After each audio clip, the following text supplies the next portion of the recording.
The Pixel 9 Pro and 9 Pro XL prove how AI features complement the experience with practical features that just work, all while sporting upgrades to their display, cameras, and performance.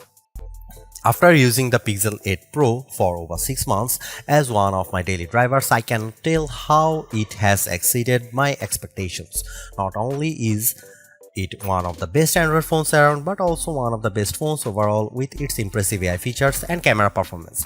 That's why I am eager to test its successors, the Pixel 9 Pro and Pixel 9 Pro XL.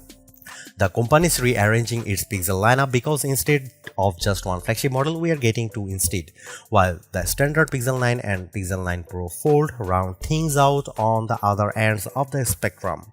Given the popularity of the iPhone 15 Pro Max and Galaxy S24 Ultra, Google's turbocharging its new Pixels with newer cameras, durable designs, and more helpful AI features.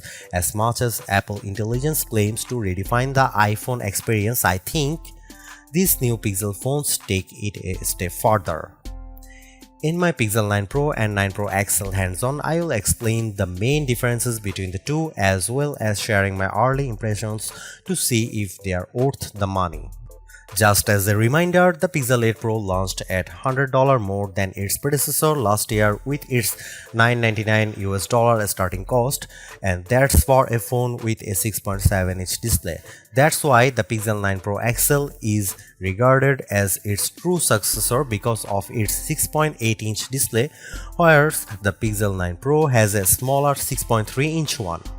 Unfortunately, Google's also marking up the prices of its new Pixels.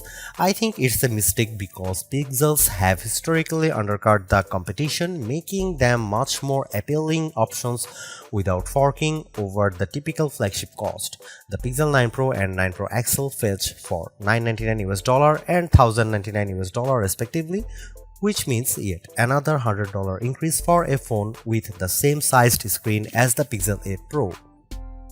Pixel 9 Pro and 9 Pro XL pre-orders are available right now with 4 color options to choose from: Obsidian, Porcelain, Hazel, and Rose Quartz. On the surface, the same peculiar design traits that make the Pixels distinct are present here, but with slight alteration. Most notably, I like the redesigned camera bar on the back of both phones, which now is an elongated pill-shaped protrusion as opposed to edge-to-edge one in past devices. While I have been accustomed to handling the Pixel 9 Pro XL's size, it's refreshing feeling to hold the smaller Pixel 9 Pro. Apart from the camera cutout, the designs of the new Pixel phones make them look eerily similar to the iPhone 14 Pro series due to the polished metal trims that are not flat as opposed to contoured. I am on the fence about this peculiar change because the contoured edge make the Pixel 8 Pro much more comfortable to hold. It's a change I am going to need to get used to, but at least they are still sporting the same matte gloss surfaces as before to give them that always clean, smooth look. Google claims they are twice as durable as the Pixel 8 generation, while Corning Gorilla Glass Victus 2 protects the screens. I also like the 4 color options they are available in, especially Rose Quartz with its subtle amount of saturation. One of the biggest areas Google improved on was the introduction of its actual displays with last year's Pixel 8 lineup, which I point out in my Pixel 8 Pro review. The company claims that the Super Actual displays in its new Pixels, however, are 35% brighter with peak brightness outputs of 2700 nits. They are ambitious claims for the 6.3 and 6.8-inch displays of Pixel 9 Pro and 9 Pro XL, but given how the Pixel 8 Pro realistically peaks at 1526 nits, I'd be happy if it manages to exceed 1600 in our benchmark testing. I pulled up a couple of 4K HDR videos on YouTube on both phones, and I'm glad to report that they are just as lovely as ever, complete with wide viewing angles and deep colors that catch my attention. Google's unintentionally putting itself in a bind with this year's Pixels because of the price hike for the larger Pixel 9 Pro XL.